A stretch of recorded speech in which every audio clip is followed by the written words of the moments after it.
आज से हम पढ़ने वाले हैं आधुनिक भारत। हमने मध्यकालीन भारत की पूरी सीरीज ख़त्म कर दी थी 4 से 5 लेक्चर्स में, और इसी तरह 4 से 5 लेक्चर में ही हम आधुनिक भारत की सीरीज भी ख़त्म कर देंगे।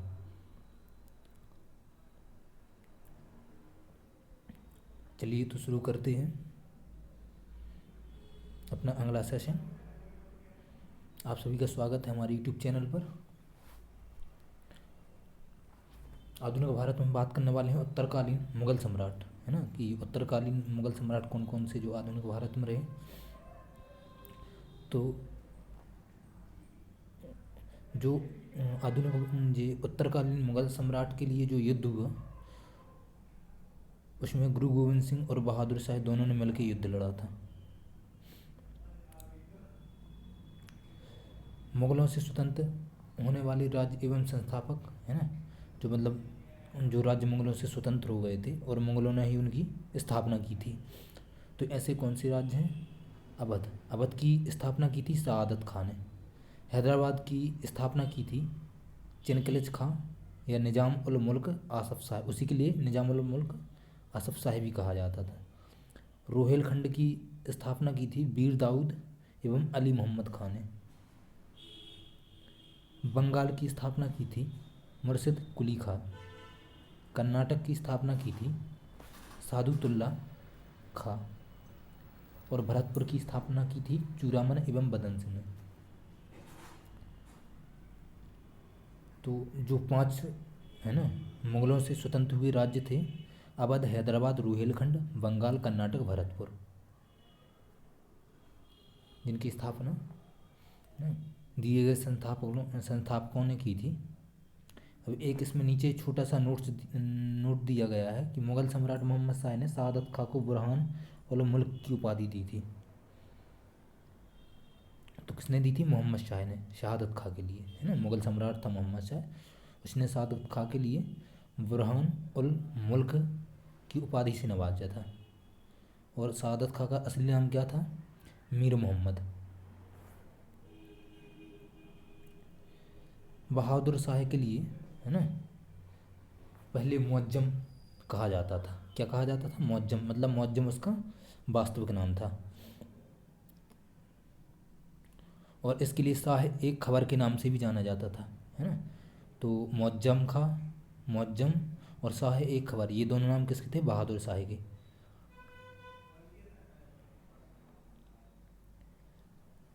जहांदर शाह के शासनकाल में, है ना,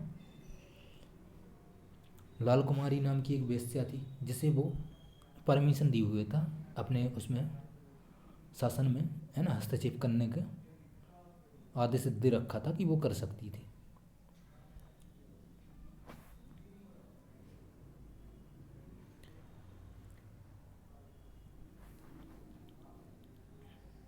हुसैन अली खां और अब्दुल खां जो थे, है ना, अब्दुल्ला खां, इनके लिए मुगलकालीन इतिहास में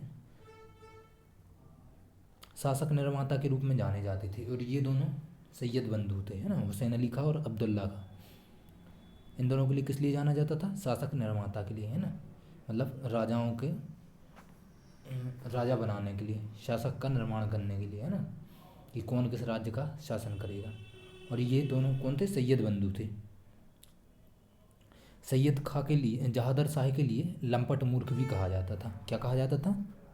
लंपट मूर्ख, है ना। शहादत खां के लिए क्या कहा जाता था?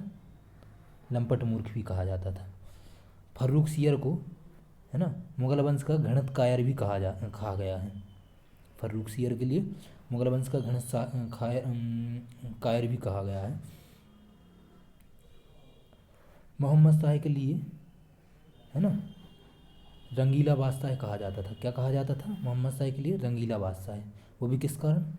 क्योंकि ये जो था, ये सुंदर लड़कियों के प्रति, है ना, आकर्षित हो जाता था।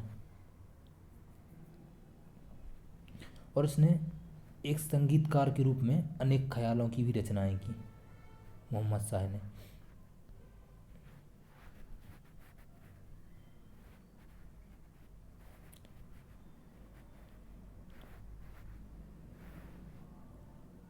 तुरानी सैनिक हैदर बेग ने 9 अक्टूबर 1720 को, है ना, क्या किया, सैयद बंधु हुसैन अली खां की हत्या कर दी। तो ये किस लिए जाने जाते थे सैयद बंधु? शासक निर्माताओं के लिए जाने जाते थे। लेकिन इसने क्या किया कि 9 अक्टूबर 1720 को इसकी हत्या कर दी हुसैन बेग ने, है ना, वो हैदर बेग ने हुसैन अली खां की।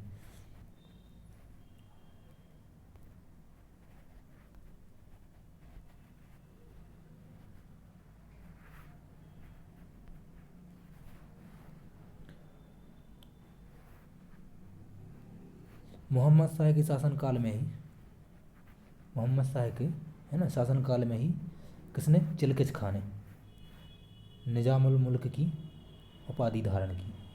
किसकी? निजामुल मुल्क की उपाधि धारण की। हैदराबाद की स्थापना, हैदराबाद की स्थापना, है ना, तुरानियों ने, अवध की स्थापना ईरानियों ने की थी। मतलब हैदराबाद की स्थापना किसने की थी? तुरानियों ने। हैदराबाद की स्थापना किसने की थी? तुरानियों ने। और अवध की स्थापना किसने की थी? ईरानियों ने।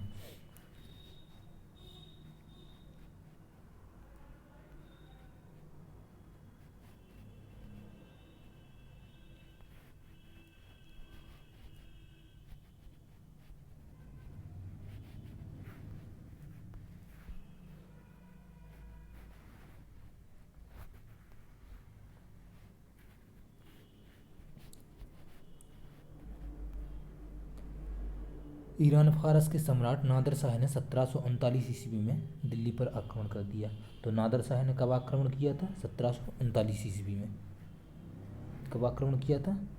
1739 ईस्वी में, है ना। उस समय दिल्ली पर कौन शासन कर रहा था? जब नादिर शाह ने 1739 ईस्वी में शासन किया था, आक्रमण किया था, उस समय कौन दिल्ली पर शासन कर रहा था? मोहम्मद शाह।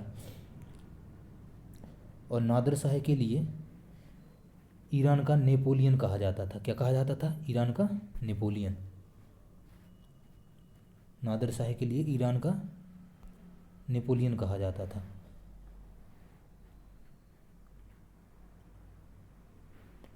नादिर शाह ने क्या किया? नादिर शाह ने 70 करोड़ की, है ना, धनराशि देकर शाहजहां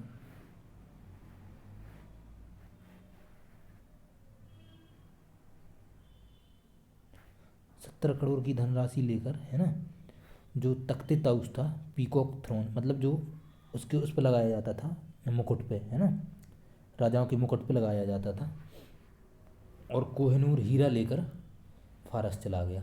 तो ये भी पूछा जा सकता है कि नादिर शाह कहाँ से आया था? ईरान फारस से आया था नादिर शाह 1739 ईस्वी में।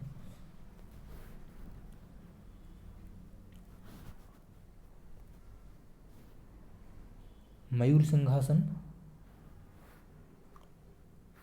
पर बैठने वाला अंतिम मुगल शासक कौन था?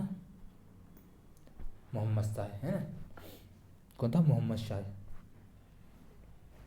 मोहम्मद शाह, शाह आलम द्वितीय अली गौहर के शासनकाल में 1803 ईस्वी में अंग्रेजों के दिल्ली पर कब्जा कर लिया, है ना। किसके शासनकाल में?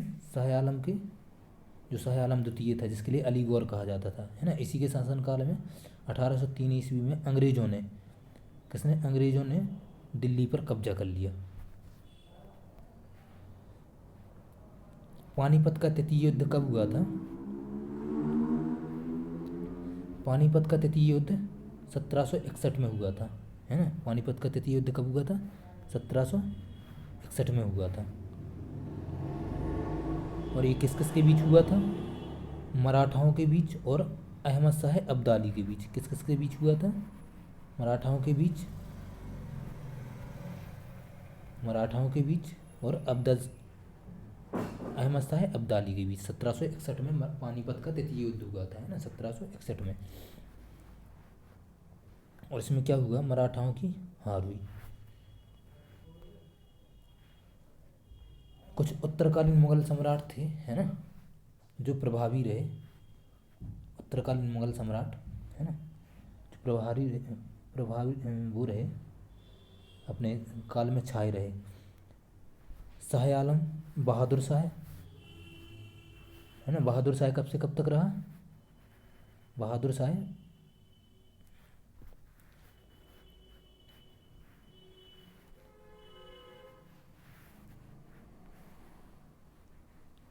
बहादुर शाह 1707 से 1712 ईस्वी तक रहा, है ना। जहांगीर शाह 1712 से 1713 ईस्वी तक रहा। फर्रुखसियर 1713 से 1779 ईस्वी तक रहा। मोहम्मद शाह 1779 से 1748 ईस्वी तक रहा। अहमद शाह 1748 से 1754 ईस्वी तक रहा। आलमगीर द्वितीय 1754 से 1759 ईस्वी तक रहा। और शाह आलम द्वितीय 1759 से 1806 ईस्वी तक रहा। अकबर द्वितीय 1806 से 1837 ईस्वी तक रहा। और बहादुर शाह जफर 1837 से 1857 ईस्वी तक रहा। तो इसको याद करने की एक ट्रिक है, ऐसे तो याद नहीं हो पाएगा, लेकिन इसको याद करने की एक ट्रिक है। क्या है? पहले आप सीक्वेंस वाई नेम पूरी याद कर लीजिए, है ना, जितने भी शासक हुए हैं मुग़ल सम्राट उनके पहले, जैसे कि बहादुर शाह, जहांदार शाह, फर्रुखसियर, मोहम्मद शाह, अहमद शाह, आलमगीर द्वितीय, शाह आलम द्वितीय, अकबर और बहादुर शाह जफर। इसके लिए इस प्रकार से याद किया जा सकता है ना। तो चलिए 5 मिनट अपन रिवाइज के लिए रहे ताकि यहीं का यहीं याद हो जाए। बहादुर शाह, जहांदार शाह, फर्रुखसियर, मोहम्मद शाह, अहमद शाह, आलमगीर द्वितीय, शाह आलम द्वितीय, अकबर द्वितीय और बहादुर शाह जफर। एक बार और रिवाइज करेंगे। बहादुर शाह, जहांदार शाह, बहादुर शाह, जहांदार शाह, फर्रुखसियर, मोहम्मद शाह, है ना, आलमगीर, अहमद शाह, आलमगीर द्वितीय, शाह आलम द्वितीय, अकबर द्वितीय, बहादुर शाह जफर। और अब अपने लिए सिक्वेंस तो याद हो ही गया है ना। उसके बाद जो है अब इनका सिक्वेंस से ही जो कार्यकाल रहा है उसको याद कर सकते हैं। 1707 से 1712 ईस्वी, 1712 से 1713 ईस्वी, 1713 से 1719 ईस्वी, 1719 से 1748 ईस्वी, 1748 से 1754 ईस्वी, 1754 से 1759 ईस्वी, 1759 से 1806 ईस्वी, 1806 ईस्वी से 1837 ईस्वी और 1837 ईस्वी से 1857 ईस्वी। अब इनकी, है ना, अब ये हमें कैसे याद रहेगा कि जो मुग़ल सम्राट रहे, उत्तरकालीन मुग़ल सम्राटों का शासन काल रहा वो कब से कब तक रहा। तो हम इसके लिए एक मतलब फर्स्ट स्टेज और लास्ट स्टेज याद रखेंगे तो उससे हमें सिक्वेंस भी याद रहेगा और उसके जो जितने भी, है ना, शासक हुए हैं वो भी याद रहेंगे। जैसे उत्तरकालीन मुग़ल सम्राट का शासनकाल कब तक रहा? 1707 से 1857 तक, 1707 से 1857 तक, 1707 से 1857 तक। तो एक बार हम फिर से उत्तरकालीन मुग़ल सम्राट के नाम रिवाइज किए करेंगे। बहादुर शाह, जहांदार शाह, फर्रुखसियर, है ना, फर्रुखसियर, अहमद शाह, आलमगीर द्वितीय, शाह आलम द्वितीय, शाह आलम द्वितीय, अकबर द्वितीय और अकबर द्वितीय के बाद बहादुर शाह जफर, है ना।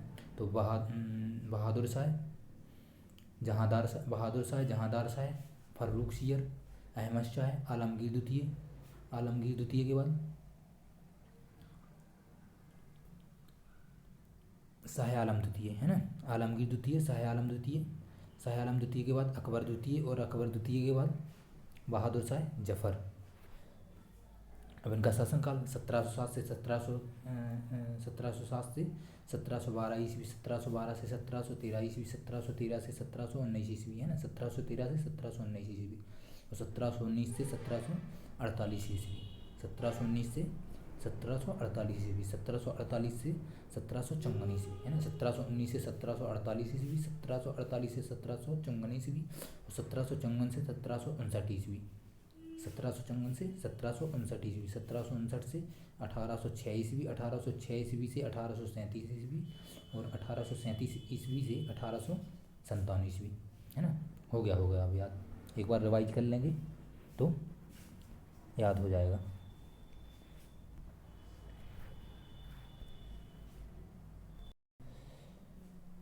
गुलाम कादर खान ने क्या किया कि 1806 ईस्वी में शाह आलम द्वितीय का, है ना, शाह आलम द्वितीय की 1806 ईस्वी में हत्या करवा दी। किसने? गुलाम कादर खान ने।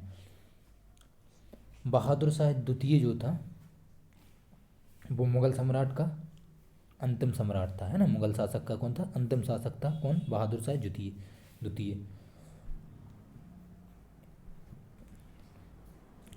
1857 में बहादुर शाह द्वितीय ने क्या किया था, है ना, अंग्रेज़ों के द्वारा है ना, बंदी बना लिया गया था। वो भी क्यों? क्योंकि उसने अंग्रेज़ों के खिलाफ जो क्रांति हुई थी 1857 की, उसमें इसने भाग लिया था और उसे बंदी कहाँ बना लिया गया था? बंदी बनाकर रंगून भेज दिया गया था बहादुर शाह जफ़र के लिए। बहादुर शाह द्वितीय, है ना, जफ़र ही था वो भी। बहादुर शाह द्वितीय 1800 बहादुर शाह द्वितीय कब तक रहा? 1848 से 1857 तक, है ना। और बहादुर शाह जफ़र जो द्वितीय था वो आखिरी सम्राट था इसका, मुग़ल सम्राट का। और इसे बंदी बनाकर अंग्रेज़ों ने कहा रंगून भेज दिया, है ना, क्योंकि इसने 1857 की क्रांति में भाग लिया था अंग्रेज़ों के प्रति, अंग्रेज़ों के खिलाफ, है ना।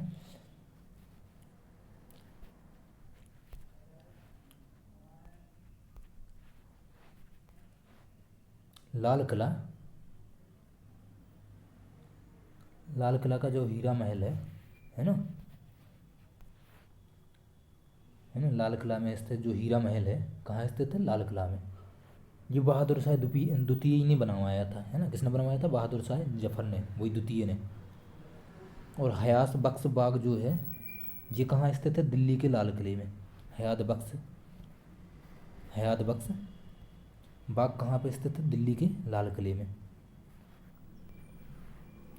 अहमद शाह अब्दाली का वास्तविक नाम क्या था? अहमद खां। अहमद शाह अब्दाली का वास्तविक नाम क्या था? अहमद खां। और इसने भारत पर 8 बार आक्रमण किया था। अहमद शाह अब्दाली ने भारत पर 8 बार आक्रमण किया था। अब उसके बाद आते हैं कौन? भारत में फिर कौन आया? यूरोपीय कंपनी जो थी, है ना, उसका आगमन हो गया। जैसे पुर्तगाल आई, है ना, पुर्तगाल से आए थे, है ना, डच आए, फिर उसके बाद पुर्तगालियों के बाद फिर ब्रिटिश आए। तो ये सब भी उत्तरकालीन सम्राटों के समय में ही आए थे, है ना।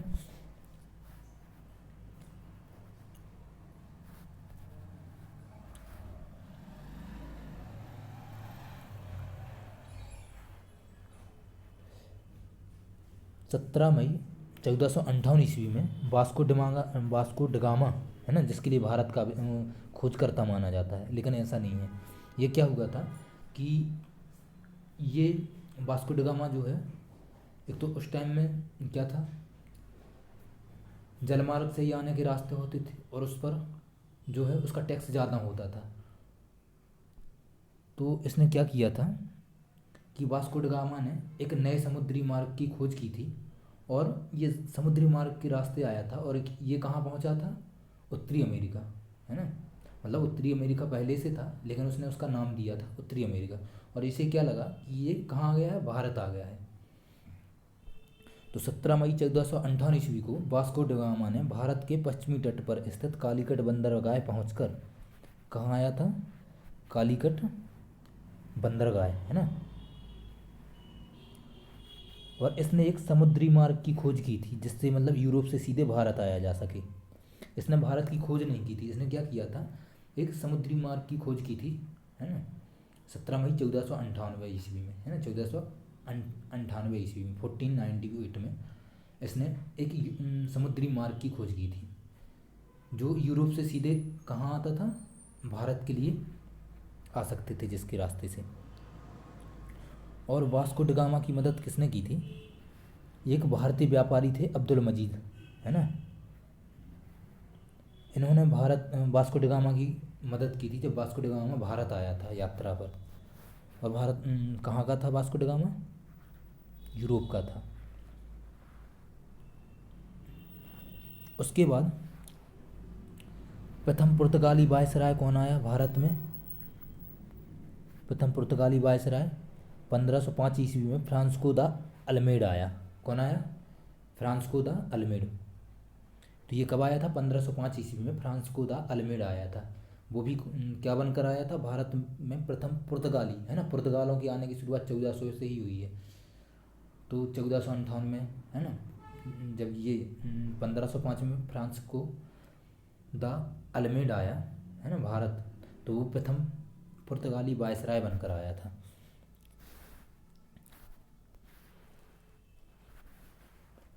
1509 में अल्फांसो दा अल्बुर्क,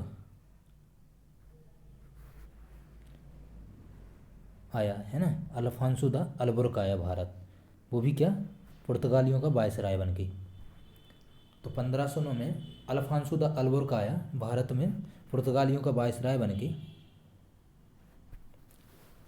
और इसने क्या किया कि 1509 ही में, वो 1510 में बीजापुर के जो यूसुफ आदिल शाह को, है ना,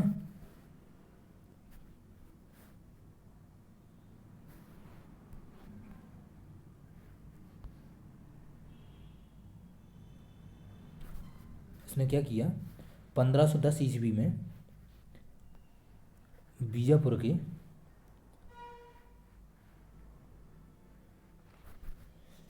यूसुफ आदिल शाह जो थे उस टाइम शासक थे, है ना, इनसे क्या किया था, गोवा जीत लिया था इसने। तो ये भी पूछा जा सकता है कि 1509 में, है ना, जब अल्फांसो द अल्बुर्क आया, है ना, तो वो भारत में पुर्तगाली वायसराय की उससे आया था, तरजीह से। और इसने 1510 में क्या किया, गोवा में यूसुफ आदिल शाह जो थे, है ना, बीजापुर के यूसुफ आदिल शाह जो थे, उनसे युद्ध करके गोवा को जीत लिया था इसने।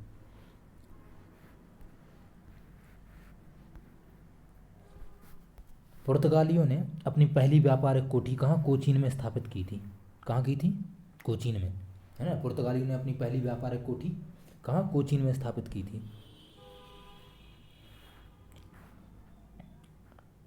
दक्षिणी पूर्वी तट पर पुर्तगालियों की एकमात्र बस्ती, है ना, संथोमे थी।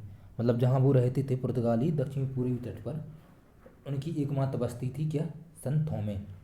पुर्तगालियों के बाद भारत में डच लोग आए। कौन आया, देखो अब क्रम यहाँ से विदेशियों का आने का लग गया, पहले पुर्तगाली आए, उसके बाद फिर डच आने लगे। और पहला डच यात्री कौन था, कार्नियल हाउटमैन, है ना, कौन था, कार्नेलियन हाउटमैन। और ये कब आया था, 1596 ईस्वी में भारत आया था।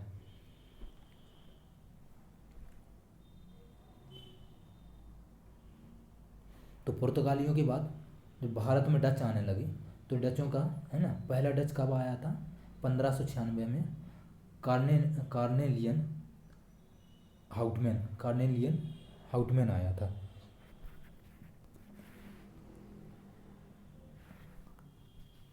इसके बाद डचों ने क्या किया, भारत में अपनी दूसरी कोठी 1605 ईस्वी में, है ना, कोठी मतलब फैक्ट्री, मसूलीपट्टनम में स्थापित की। कहाँ की, मसूलीपट्टनम में। तो 1605 में, 1596 में आए, इनकी पहली कहाँ थी, पुर्तगालियों की पहली फैक्ट्री कोचीन में स्थापित की थी इन लोगों ने, व्यापारिक कोठी। उसके बाद 1605 में मसूलीपट्टनम में की इन लोगों ने, है ना। मसूलीपट्टनम के बाद अगली कोठी इनकी कहाँ, पुलिकट में स्थापित हुई, है ना, व्यापारिक कोठी कहाँ पे, पुलिकट में स्थापित की गई। और इसके बाद इन्होंने क्या किया कि स्वर्ण सिक्के जो थे, है ना, जो मुगलों ने चलाए थे स्वर्ण सिक्के, जिसे पैगोडा कहा जाता था, इसको, इसका निर्माण किया, है ना, पैगोडा जो होते थे स्वर्ण सिक्के, इसका निर्माण किया और इनके लिए अपने व्यापारिक गतिविधियों का क्या बनाया, केंद्र बनाया।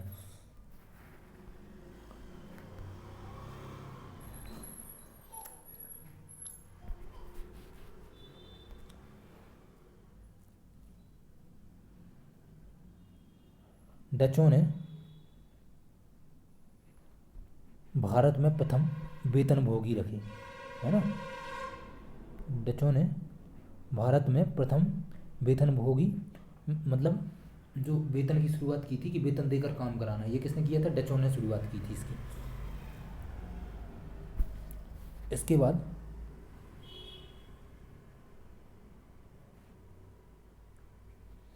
डचों का ये आखिरी टाइम था जब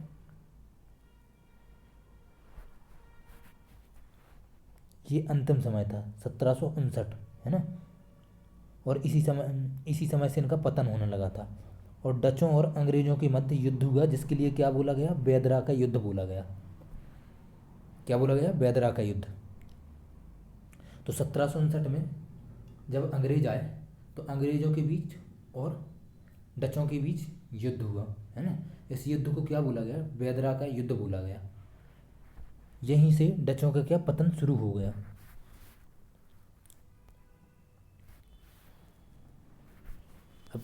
जो कंपनी आई है ना 1600, वो सबसे पहली कंपनी कौन आई थी? सबसे पहली कंपनी कौन आई थी? पुर्तगाली। कौन आई थी? इसके बाद आई अंग्रेज़ों की ईस्ट इंडिया कंपनी। सबसे पहले आई पुर्तगाली। सबसे पहले कौन आई? पुर्तगाली। इसके बाद आई 1600 में अंग्रेज़ों की ईस्ट इंडिया कंपनी। इसके बाद 1602 में डच ईस्ट इंडिया कंपनी। इसके बाद 1616 में डेनिश ईस्ट इंडिया कंपनी। फ्रांसीसी ईस्ट इंडिया कंपनी 1664 में, और 1631 ईस्वी में स्वीडिश ईस्ट इंडिया कंपनी।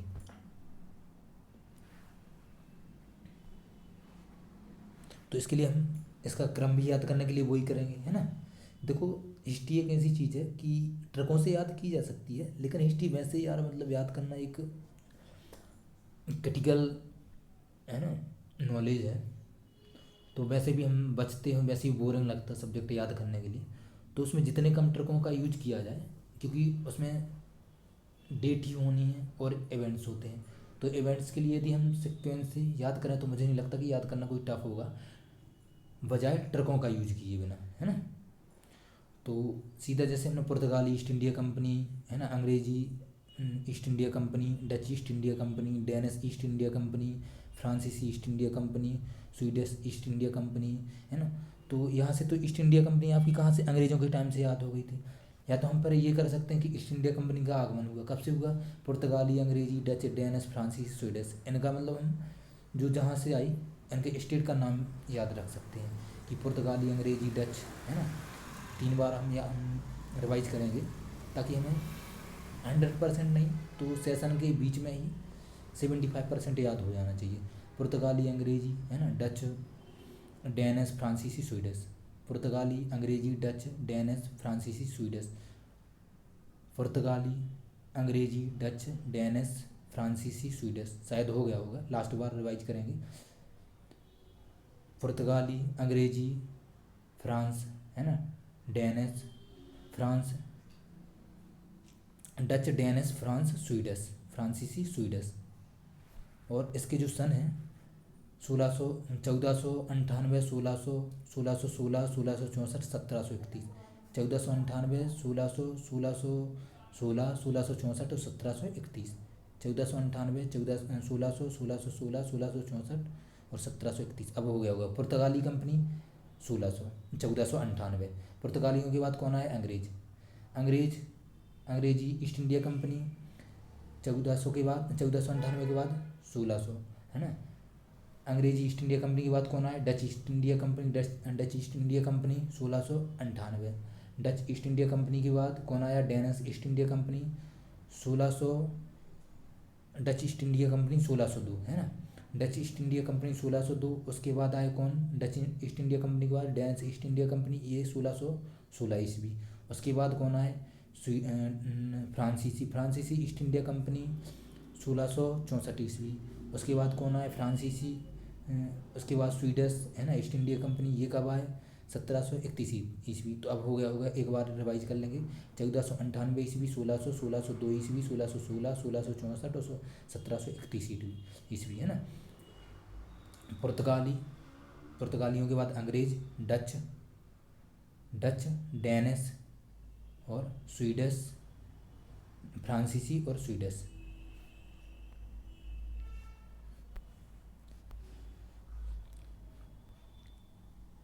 31 दिसंबर 1600 ईस्वी को इंग्लैंड की महारानी एलिजाबेथ ने प्रथम ईस्ट इंडिया कंपनी को अपना अधिकार पत्र प्रदान किया।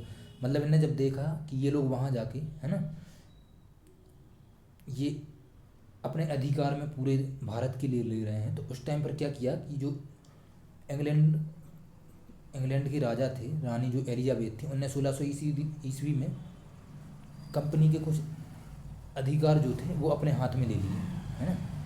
उनके लिए अधिकार पत्र प्रदान किया कि आप इतने एरिया में शासन कर सकते, व्यापार कर सकते हैं, और उसका जो टैक्स है ना, उसका कुछ परसेंट जो इंग्लैंड के, है ना, राजा थे उनके लिए दिया जाएगा कंपनी के व्यापार में से।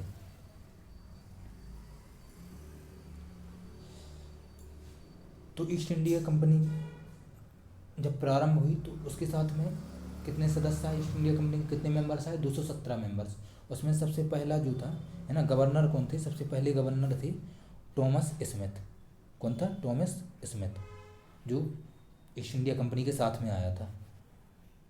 टॉमस स्मिथ पहले गवर्नर थे।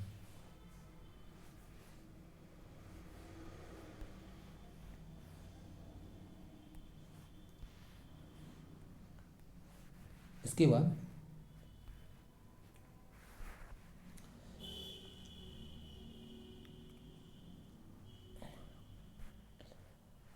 मुगल दरबार के समय कैप्टन हॉकिंस आने वाला प्रथम, मुगल दरबार के समय कैप्टन हॉकिंस आने वाला प्रथम अंग्रेज था, है ना, जो कि जेम्स के राजदूत के रूप में आया था। किसके राजदूत के रूप में आया था? जेम्स के प्रथम राजदूत के, है ना, रूप में अप्रैल 1609 ईस्वी में आया था। अप्रैल 1609 ईस्वी में आया था। वो भी किसके दरबार में आया था? जहांगीर के शासनकाल में आया था। तो मुगल दरबार में आने वाला, है ना, पहला पहला अंग्रेज कौन था? कैप्टन हॉकिंस, जो कि जेम्स प्रथम के राजदूत के रूप में आया था। मतलब जेम्स प्रथम ने भेजा था। कब? 1609 ईस्वी में। और ये किसके शासनकाल में आया था? जहांगीर के शासनकाल में आया था। जहांगीर के शासनकाल में आया था। और पहला अंग्रेजी जहाज, है ना, भारत आने वाला पहला अंग्रेजी जहाज रेड ड्रैगन था। पहला अंग्रेजी जहाज कौन था? Red dragon.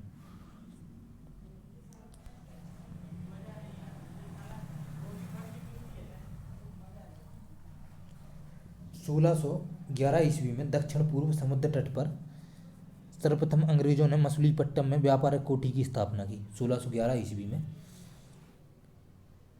1611 ईस्वी में कहाँ पे? दक्षिण पूर्वी समुद्र तट, दक्षिण पूर्वी समुद्र तट पर। और वो भी कहाँ, कौन सी जगह थी? मसूलीपट्टनम पर इनने अपनी व्यापारिक कोठी की स्थापना की थी।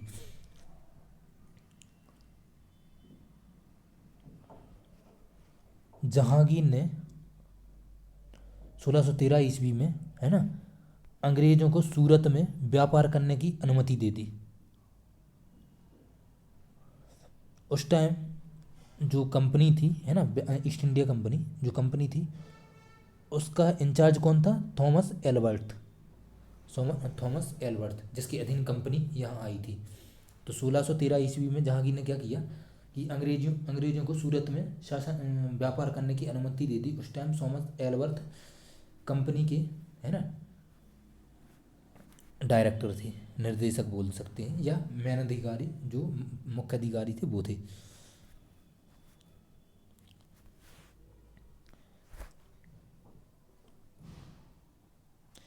अंग्रेजों ने अपना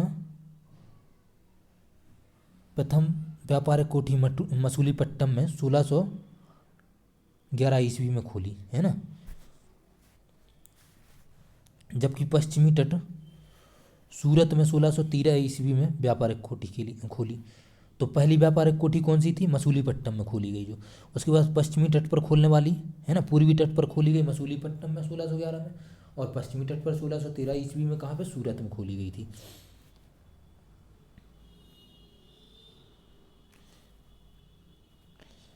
कंपनी द्वारा 1608 ईस्वी में सूरत में, है ना, कोठी स्थापित करने का यह पहला प्रयास था। 1608 ईस्वी में कोठी स्थापित करने का यह पहला प्रयास था कंपनी का।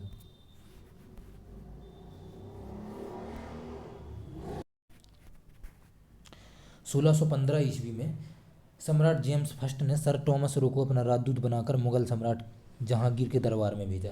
तो मुगल सम्राट जो जहांगीर थे, उनके दरबार में पहला राजदूत कौन आया था?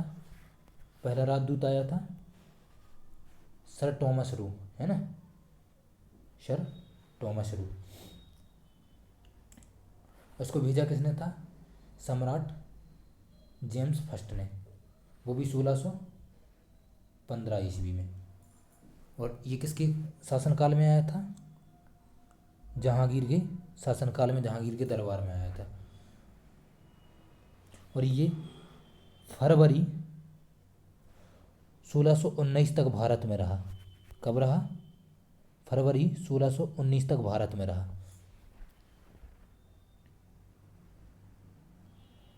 इसने क्या किया? इसने ये जो रो था, है ना, रो ने खुर्रम और जहांगीर, खुर्रम जो कि शाहजहां के नाम से जाना जाता था, इनसे रो ने कुछ व्यापारिक छूट हासिल करने में सफलता प्राप्त की। 1632 ईस्वी में गोलकुंडा के सुल्तान ने अंग्रेजों को एक सुनहला सुनहला है ना, 1632 ईस्वी में गोलकुंडा के सुल्तान ने अंग्रेजों को एक सुनहला, है ना, गोल्डन फरमान बोल सकते, सुनहला फरमान, है ना, गोल्डन फरमान फरमान है ना, दिया। और गोलकुंडा का जो बंदरगाह था, इस पर इन्हें क्या किया कि इन्हें कह दिया कि 500 पैगोडा, है ना, वार्षिक कर देकर अंग्रेज इस पर क्या कर सकते हैं? व्यापार कर सकते हैं। तो 1632 में गोलकुंडा के सुल्तान जो थे, उनने अंग्रेजों के लिए एक फरमान जारी किया और उनने ये बोला कि 1500 नहीं 500 पैगोडा का कर देकर, है ना, प्रति वार्षिक कर देकर जो गोलकुंडा का बंदरगाह है उसके जरिए स्वतंत्रतापूर्वक व्यापार कर सकते हैं अंग्रेज। 1639 ईस्वी में 1639 ईस्वी में अंग्रेज फ्रांस डे ने चंद्रगिरी के राजा से मद्रास पट्टे पर लिया और वहीं एक किलाबंद कोठी का निर्माण किया।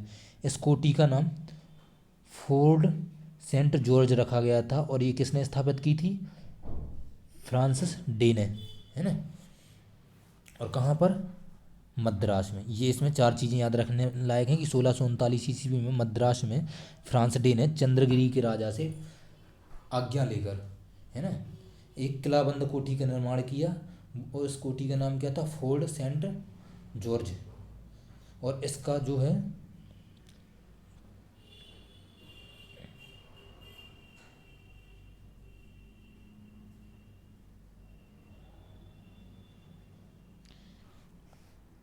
पड़ा और यही फोर्ट सेंट जॉर्ज कालांतर में कोरोमंडल तट पर अंग्रेजी मुख्यालय बना।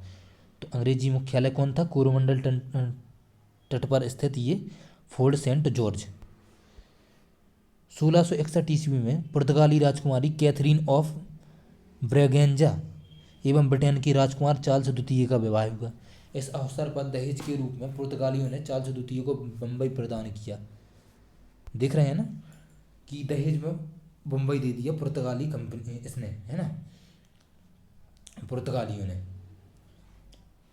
1661 ईस्वी में, है ना, राजकुमारी कैथरीन ऑफ ब्रेगेंजा और ब्रिटेन की राजकुमार, है ना, पुर्तगाल की राजकुमारी थी ये, पुर्तगाल की राजकुमारी थी कैथरीन ऑफ ब्रेगेंजा और ब्रिटेन की राजकुमार चार्ल्स द्वितीय। इन दोनों का जब विवाह हुआ तो पुर्तगालियों ने चार्ल्स द्वितीय को दहेज में मुंबई प्रदान कर दिया। 1668 ईस्वी में चार्ल्स द्वितीय ने बम्बई को 10 पाउंड के वार्षिक किराए पर ईस्ट इंडिया कंपनी को दे दिया। उसने क्या किया कि 1668 ईस्वी में, है ना, 10 पाउंड टैक्स की, है ना, मतलब ईयरली टैक्स की उसमें रेट पर ईस्ट इंडिया कंपनी को मुंबई दे दिया। किसको दे दिया? ईस्ट इंडिया कंपनी को मुंबई दे दिया। 1687 ईस्वी में अंग्रेजों ने पश्चिमी तट का मुख्यालय सूरत से हटाकर बम्बई को बनाया।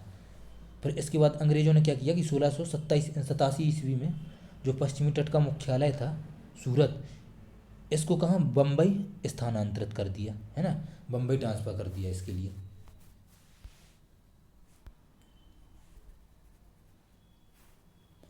जो गेरोल्ड ओंगियर, है ना, 1669 से 1667 ईस्वी तक भारत में रहे। सड़सठ से 1669 से 1677 ईस्वी तक। और सूरत का प्रेसिडेंट एवं बम्बई का गवर्नर, ये दो पदों से भारत में रहा, सूरत का गवर्नर, सूरत का प्रेसिडेंट और बम्बई का गवर्नर। इसी ने जो है बम्बई शहर की स्थापना की थी। बम्बई शहर की स्थापना किसने की थी? गेरोल्ड ओगियन ने 1669 से 1767 ईस्वी तक ये रहा और सूरत का प्रेसिडेंट था और बम्बई का गवर्नर था, और इसी ने बम्बई शहर की स्थापना की थी।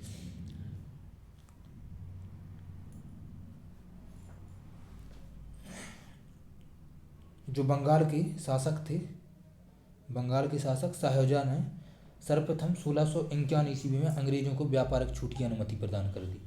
अनुमति को निशान कहते थे उस टाइम उनके, है ना, जो इन्हें अनुमति दी थी, इसके लिए क्या कहा जाता था? निशान कहते थे। कालीकट 1698 ईस्वी में अंग्रेजी ईस्ट इंडिया कंपनी ने, किसने? अंग्रेजी ईस्ट इंडिया कंपनी ने सूतानुती, कालीकट और गोविंदपुर की जमींदारी 1200 रुपये भुगतान कर प्राप्त कर यहाँ पर फोर्ट विलियम का निर्माण किया। किसका? फोर्ट विलियम का निर्माण किया। अब देखो ये धीरे धीरे राजाओं से उनके अधिकारों को छीन रहे हैं, है ना। चार्ल्स आयर फोर्ट विलियम के प्रथम प्रेसिडेंट हुए। चार्ल्स आयर जो थे, फोर्ट विलियम कहाँ स्थापना की गई थी? सूतानीति, कालीकट और गोविंदपुर की जमींदारी 1200 रुपये में भुगतान कर यहाँ पर फोर्ट विलियम का निर्माण कराया इन लोगों ने। और इसे ही बाद में क्या कहा गया? कलकत्ता नगर कहलाया। जो फोर्ट विलियम था, फोर्ट विलियम के लिए क्या बोला गया? कलकत्ता बोला गया। और इसके निर्माण की नींव किसने रखी थी? जॉर्ज चारनॉक ने, है ना। जॉर्ज चारनॉक ने इसके निर्माण की नींव रखी थी। भारत में फ्रांसीसी की प्रथम कोठी फ्रैंको कैरी के द्वारा सूरत में स्थापित की गई, है ना। फ्रांसीसियों की प्रथम कोठी फ्रैंको कैरी द्वारा सूरत में 1668 ईस्वी में स्थापित की गई। 1674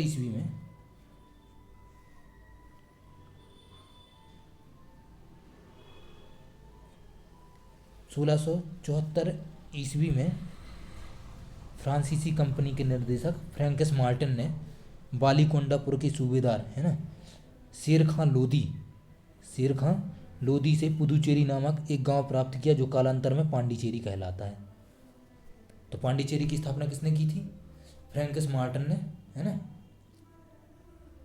मतलब पुदुचेरी जो था, पुदुचेरी लेकर और इसका नाम पांडिचेरी कर दिया। कोलकाता की स्थापना किसने की थी? जॉर्ज ने की थी, है ना, जॉर्ज विलियम ने। प्रथम कर्नाटक युद्ध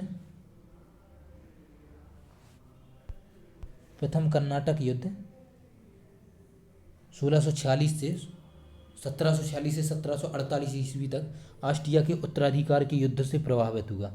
मतलब ऑस्ट्रिया के उत्तराधिकार को लेकर युद्ध हुआ था, है ना। प्रथम कर्नाटक युद्ध 1746 से 1748 तक। 1748 में हुई एला शाहपल की संधि के कारण द्वारा ऑस्ट्रिया का उत्तराधिकारी युद्ध समाप्त हो गया। मतलब 1748 में एला शाहपल की संधि हुई, जिसके कारण ऑस्ट्रिया के उत्तराधिकार का जो युद्ध चल रहा था उसका हल निकल आया। और इसी संधि के साथ, है ना, प्रथम कर्नाटक युद्ध भी समाप्त हो गया। दूसरा कर्नाटक युद्ध पहला हुआ था 1746 से 1748 तक, है ना। इनकी डेट याद रखे रहना। पहला कर्नाटक युद्ध 1746 से 1748 तक। दूसरा युद्ध वो भी ऑस्ट्रिया के उत्तराधिकार को लेकर, है ना, को लेकर हुआ था। कर्नाटक का दूसरा युद्ध 1749 से 1754 ईस्वी तक हुआ, है ना। 1754 से 1749 से 1754। तो 1746 से 1748 कर्नाटक का प्रथम युद्ध। पानीपत का तृतीय युद्ध 1771 ईस्वी में, वो 61 ईस्वी में। और कर्नाटक का दूसरा युद्ध 1749 से 1754 ईस्वी में। और इसमें क्या हुआ? फ्रांसीसी जो गवर्नर थे डुप्ले, ये क्या हुए? हार गए। और इनके लिए कंपनी ने क्या किया? वापस बुला लिया और उनकी जगह गोडेहू को भारत का अगली फ्रांसीसी गवर्नर बनाया। कंपनी ने इनके लिए वापस बुला लिया, है ना, इंग्लैंड ने, और इनकी जगह गोडेहू को भेजा और इसके लिए भारत का अगला फ्रांसीसी गवर्नर भेजा। पांडिचेरी की संधि जो 1755 में हुई, इसी के साथ कर्नाटक का द्वितीय युद्ध समाप्त हुआ। कर्नाटक का जो दूसरा युद्ध 1749 से 1754 ईस्वी तक चला, इसके लिए पांडिचेरी की संधि हुई थी, है ना। पांडिचेरी जिसे पुदुचेरी बोला जाता था पहले, पांडिचेरी, इसकी संधि हुई 1755 ईस्वी में, और इसी के साथ युद्ध विराम हो गया। कर्नाटक का तीसरा युद्ध 1756 से 1763 ईस्वी तक हुआ। कर्नाटक का तीसरा युद्ध 1756 से 1763 ईस्वी के बीच हुआ, और 1756 में शुरू हुए सप्तवर्षीय युद्ध का एक ही अंश था। पेरिस की संधि होने पर यह युद्ध समाप्त हो गया। तो मतलब हर युद्ध में एक संधि हुई है, ठीक है, हर युद्ध में एक संधि हुई है।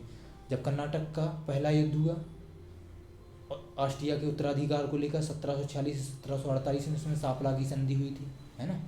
इसके बाद और उसी के साथ ये समाप्त हो गया।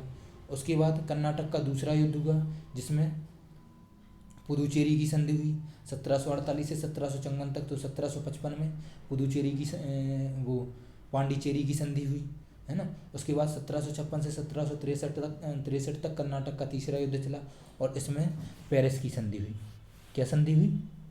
पेरिस की संधि हुई, और युद्ध समाप्त हो गए। 1760 ईस्वी में अंग्रेजी सेना ने आयरकूट के नेतृत्व में बांडीवास की लड़ाई में फ्रांसीसियों को बुरी तरह हराया। तो 1760 में अंग्रेजों की सेना और बांडीवास, है ना, अंग्रेजी की सेना ने सर आयरकूट के नेतृत्व में बांडीवास की जो लड़ाई हुई थी उसमें फ्रांसीसियों को क्या किया? हराया। और इसमें क्या किया? 1761 ईस्वी में पांडिचेरी को फ्रांसीसियों से छीन लिया। 1763 में फ्रांसीसी पेरिस की संधि के द्वारा अंग्रेजों ने चंदनगर को छोड़कर, है ना, शेष अन्य प्रदेशों को लौटा दिया। 1763 में जब पेरिस की संधि हुई तो अंग्रेजों ने क्या किया? चंदनगर को छोड़कर बाकी सारे जो देश सारे ये थे, है ना, प्रदेश, ये सब किसको लौटा दिए? फ्रांसीसियों को लौटा दिए। और 1749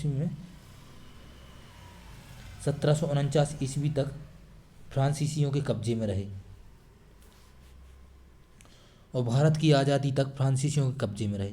और जब तक भारत आज़ाद नहीं हुआ तब तक 1947 तक फ्रांसीसियों ने इस पर शासन किया। तो ये हमारा आधुनिक भारत का पहला शासन, है ना, आज समाप्त हुआ। अब इसके आगे का देखेंगे हम अगली क्लास में।